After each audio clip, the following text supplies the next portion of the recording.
বন্ধুরা, হ্যাপি থাকার একটা ছোট্ট টোটকা বলছি, শোনো। সবাইকে কিন্তু নিজের সাফাই গাওয়ার দরকার নেই, নিজেকে ভালো প্রমাণ করার দরকার নেই। আরে আমি কি সাবান যে সারাক্ষণ গায়ে মাখবো ফর্সা হয়েছি ভালো হয়েছি? না, লোকের তুমি মুখ আটকাতে পারবে না। তোমার নিজের কলজে দিলেও তারা তোমাকে বলবেই। তো খারাপ কথা কি হয় জানো?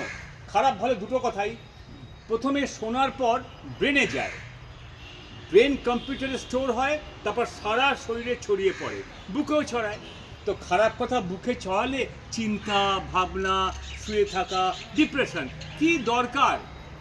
আজকালকার দিনে খারাপ কথা কিন্তু বেশি। তো সেক্ষেত্রে একটা কাজ করবে, কানটাকে ডুয়েল মোড করো। খারাপ কথা শুনবে আর এক কান দিয়ে বার করবে, শুনবে বার করবে, ইউ উইল বি হ্যাপি।